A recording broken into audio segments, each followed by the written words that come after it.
We are here at Accountex 2023. It's London, it's day one. It's one of the biggest events in the world. We are the Accounting Influencers Podcast. We're the official broadcast partners of this wonderful event. And I've got some celebrity star guests coming up. First, Lucy Cohen from Mazuma and Pronation. Welcome. Hi, Rob. It's great to have you with us. You're looking very glamorous. Thank you. I did a quick switch change into my party outfit for this evening. So you've caught me post-talking, pre-party, which is the best time to catch me. Have you been invited to all the after parties? Obviously, of course I have. Yes, well, you're very high on the celebrity agenda, Lucy. For people that haven't come across you, you've got your finger in a couple of pies. Yeah. How would you describe what you do? So I'm one of the co-founders of Mazuma, which was the UK's first ever subscription accounting service for small businesses. So that's my day job. We've been going 17 years now. I'm also one of the advisory panel for Pronation, which is a community for like-minded accountants to share the trials and tribulations of running a firm. And I also do a little bit of public speaking here. When you public speak, what are your topics? What do you get on your soapbox and speak passionately about? So today's topic, and what I am quite passionate about, is people getting out of their own way and all the things that we do to ourselves to stop ourselves succeeding. I think there are a lot of people who internally are actually scared of succeeding. We don't know it, but we are, and we put up roadblocks and we get in our own way. So I did quite an impassioned keynote about that today. And it got a really good response. So clearly I think it resonates with people. Most people can recognise that they have behaviours or patterns or beliefs that limit what they can do. And sometimes they just need somebody to point them out and give them permission to move past them. So hopefully that's what I managed to do today.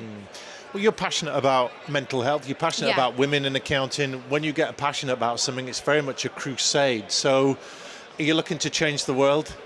Yeah, obviously, one sparkly catsuit at a time. Definitely. I think, over the last few years, we've seen a huge shift in the accounting space. We're seeing more representation of women in leadership. We can do more. There's more that needs to be done. I was on a panel earlier this morning with Nikki from Ad Valorem and Alona from Iris, and we talked a lot about what the next generation of women coming into power are going to look like, how it's about reaching a hand back and leaving the ladder down and not pulling it up after us to make sure that, that crusade is inclusive, and the work that we've done to get where we are benefits the next generation. The next Lucy who's coming up now, who's 15, 16, I don't want her to have the same battles that I had, and that's what it's all about for me. You are something of a pioneer because you've broken new ground and you're not backward in coming forward. You've got a platform now that you've earned, Lucy. You've got a terrific following, a huge credibility in the business space. That must help you get your message out there. It does.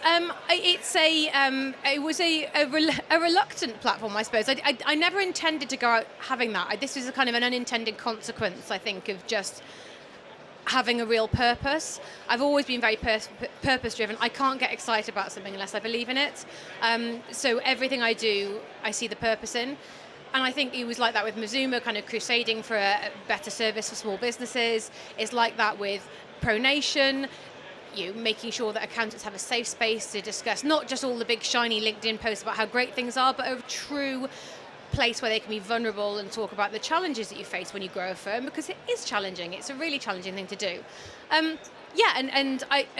But by the by and on the way, I seem to have gleaned a following, which is I kind of forget about because I live in my own little world quite a lot, and I tend to just kind of associate with people I think who are a bit like yourself or a bit like me.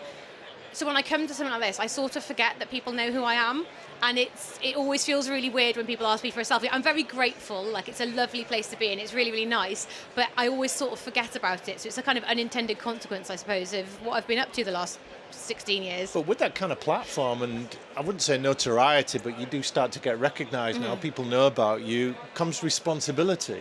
Absolutely. They expect you to do and say certain things, behave in a certain way. Yeah. And does that put pressure on you? Do you feel an onus of responsibility? With power comes responsibility, obviously, and I'm very conscious that if I do have a platform and if I do have people listening to my voice, I want to use that for good, and I want to make sure that the right things get championed. I'd never stop being authentically me, and hopefully how I am authentically still resonates with people for as long as it does. And then the next generation will come through and I will be replaced, and that's as it should be. So yeah, stay relevant as long as I'm relevant, and hopefully give people something they can think about, and safe space to talk about things. And then when that's no longer relevant, then so be it. But for now, I'm very grateful to be in this position.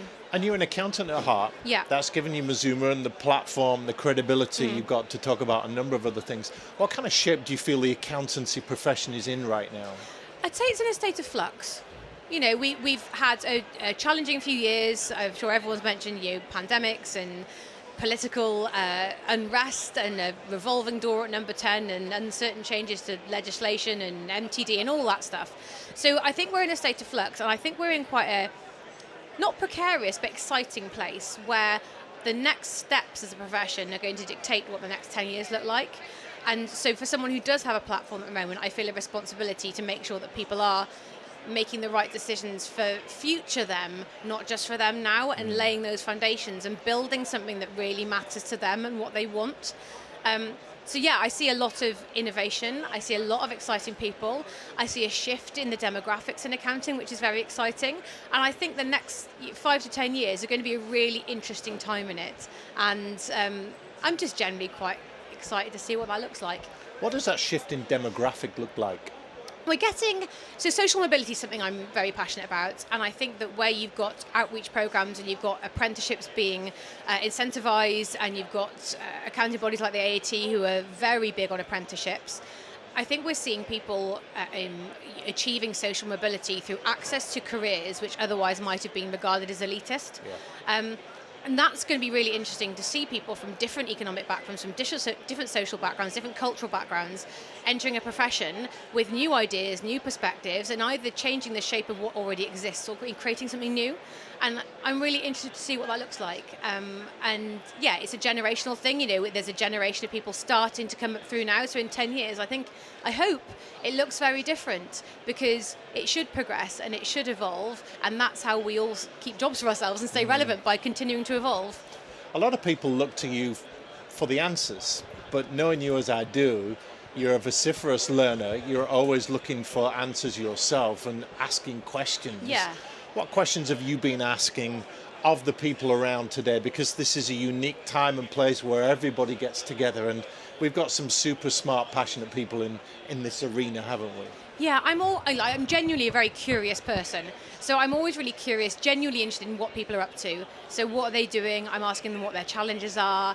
I'm asking them what they hope they can talk to me about when I see them at Accountex next year. Like, what do they hope will have changed? How is it compared to where they were last year? Are they happy with it or not? And what are the lessons they've learned along the way? What's the biggest learning? What's the thing that you wish hadn't happened? I'm just generally nosy, so I kind of enjoy asking those questions. And yeah, that's the sort of conversations I have with people. Have there been any light bulb moments today or realizations? Because you've heard a lot, and there's a lot of bull out there and hype and hot air, but occasionally you come across something and you think, wow, I'm going to think about that. That's challenged me, or I'm going to share that. So yeah, I was on a really good panel with Alistair Barlow and Rachel Harris for the AAT. Claire Bennison facilitated that one. And that was a great panel which talked a lot about cultural engagement of staff. And I'll call it a light bulb moment, but it really made me think about how much more important that is now than ever. And it's the sort of thing you know about, but it really hit home today, seeing what other firms are doing to build that culture and that buy-in to the firm's overall vision being something that really forms not just the kind of transient part of the recruitment process, but a real core value of recruiting. That was really interesting to see two firms doing it very differently but very well, and that gave me a lot of food to thought. And if I'm entirely honest, I think it's something we can do better. So I took some great takeaways from that, and then also the challenges of, regardless of the size of firm or business you run, those challenges remain the same. And that's, I think, a lot of people have had light bulb moments like that today, about whether you're small or large, or you've got 6 people or 45 people, most of the challenges remain the same, the scale of them just changes, and there's more commonality between businesses of different sizes than we think there is, and there's a lot of lessons to be learned both ways, in fact. Just to finish, Lucy, what would have to happen for you to leave Accountex tomorrow at the end of day 2 to say, that was a fantastic 2 days, really worth my time. Well, I've done this interview. This was it. Done. Obviously the pinnacle. Obviously the pinnacle of it. Anything else? I think just reconnecting with people I've known all year, and you don't see that often, that's always a big buzz for me. Face to face is nice. Face to face is really nice.